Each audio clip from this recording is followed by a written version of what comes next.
Hey everyone, welcome back to the English break. So here's a question for you. What's the very first thing people say to a total stranger? Like if you're standing next to someone at a bus stop, or waiting for an elevator, or you just moved into a new apartment and your neighbor walks by. Oh, that's easy. Something about the weather. Nice day, isn't it? Or, can you believe this rain? Exactly. And that's actually a huge deal for English learners, because if you can talk about the weather naturally, you basically have a tool that works anywhere with anyone at any moment. It's like a secret key. You don't even need to know someone's name yet, and you can already start a conversation. So today, we're breaking down exactly how to do that. The vocabulary, the questions, the little phrases native speakers use without even thinking about it. By the end of this episode, you'll be able to talk about a sunny day, a rainy day, or anything in between like it's second nature. And hey, quick thing before we jump in. If this is your first time here, we'd love it if you hit subscribe. It genuinely helps more English learners find the channel. And a like on the video costs you nothing but helps a lot. Okay, let's get into it. So, let's start with the basics. The most common weather words you'll hear are sunny, rainy, windy, snowy, cloudy, and foggy. Sunny and rainy are pretty obvious, right? Sun, sunny. Rain, rainy. Right. English does that a lot. You take the noun and add y, and suddenly it's an adjective. Wind becomes windy, snow becomes snowy. What about foggy? That one's less obvious for me. Foggy is when there's this thick cloud sitting really close to the ground. It makes it hard to see, and it's actually pretty dangerous if you're driving because your visibility drops a lot. Oh yeah, I remember driving through fog once and I could barely see the car in front of me. That is not a fun experience. Exactly, and that's a perfect example of why vocabulary like this matters. It's not just small talk, it can actually be practical information. Now, besides the type of weather, we also talk about temperature, and there are 4 words you'll use constantly: hot, warm, cool, and cold. Let me guess. Hot is summer, cold is winter. You got it! Hot is usually summer weather, when you're wearing a t-shirt and shorts and probably looking for shade. Cold is winter, when you need a heavy coat, gloves, and maybe a scarf. And warm and cool are the ones in between. Exactly. Warm is comfortable, not too hot, not too cold, just pleasant. And cool is what you get in the fall, when it's a little chilly and you might want a light jacket. I feel like warm is honestly the best weather. No sweating, no shivering. I'm with you on that one. Okay, so now that we've got some vocabulary, let's talk about how you actually use it in conversation. The most basic question, the one you'll hear everywhere, is, what's the weather like? And you can answer that really simply too. It's sunny, it's raining, it's pretty cold today. Right, and if you want to talk about the future, you can say, what will the weather be like tomorrow? Or, even more common, is it going to rain tomorrow? And for a question like that, you can just answer with a short yes or no. Yes, it is. No, it isn't. You don't need a long, complicated sentence.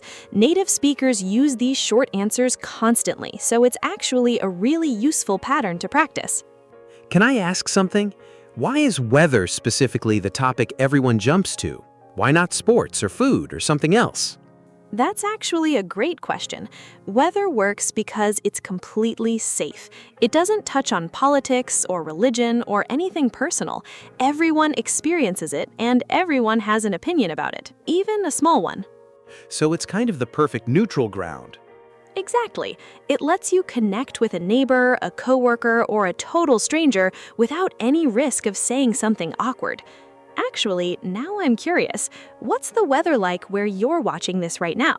Tell us in the comments. We always love seeing how different it is depending on where in the world you're watching from.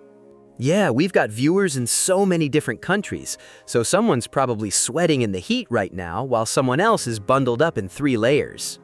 Speaking of learning new vocabulary in context, this is actually a great moment to mention our digital library. Right, so just a quick note, this next part includes an affiliate link, which means if you decide to grab something through it, we get a small commission at no extra cost to you.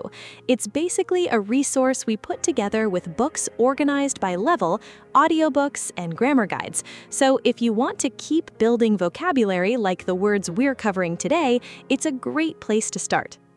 The link's in the description, and it's also pinned in the comments, so you don't have to go hunting for it. All right, let's keep going. So now, one fun way to practice all of this is by talking about the seasons. In spring, it starts to warm up, flowers grow, and you get occasional rain. Summer's the long sunny one. Longer days, more heat, and usually a lot of outdoor plans. Then autumn, or fall, depending on where you're from, is when things cool down. The days get shorter, it gets windier, and the leaves start turning red, orange, and yellow. And winter's the cold one. Snow in some places, and honestly, just a lot of time spent trying to stay warm indoors. If I'm honest, I actually love a cool, sunny autumn day. There's something about the fresh air and being able to wear a big sweater that just feels right. See, I'm the opposite. Give me hot, sunny day, ice cream, maybe a trip to the beach, and I'm perfectly happy. Which is honestly a great little conversation starter itself. So tell us, what's your favorite kind of weather and what do you like to do when it happens? Drop it in the comments. We actually read them. Okay, before we wrap up, let's add just a few more words that'll make you sound even more natural. Instead of just rainy, you can say drizzle for really light rain or downpour for really heavy rain. So drizzle is barely anything, and downpour is like grab an umbrella immediately. Exactly. And for wind, instead of just windy, you can use breeze, which is a light, pleasant wind, very different from a strong, uncomfortable wind. What about when it's hot and sticky, like the air feels heavy? That's humid. It's when there's a lot of moisture in the air, and it makes you sweat more even if the temperature itself isn't extremely high. And if it's cold, but not extremely cold, just cold enough that you need a jacket. That's chilly. And for the sky, if it's a clear blue sky with no clouds, you say clear. If it's completely covered in gray clouds, that's overcast. These are such useful words. I feel like just adding 2 or 3 of these into a conversation makes you sound so much more fluent. That's exactly the goal. So that's it for today's episode. We covered a lot, from basic vocabulary to temperature words, common questions, and even a few upgraded expressions. And remember, you don't need to get everything perfect right away. Even native speakers mix things up sometimes. The important thing is that you keep practicing and keep talking. Exactly. Mistakes are just part of learning, so don't let them stop you from trying. If you enjoyed this episode, hit subscribe, give it a like, and leave a comment. We genuinely love hearing from you. And if you want to go even deeper into weather vocabulary, wilder expressions, and even some grammar mistakes almost everyone makes, we've got another episode coming up that goes even further into this topic. So stick around for that one. Until next time, keep talking, keep practicing, and we'll see you soon. See you next time.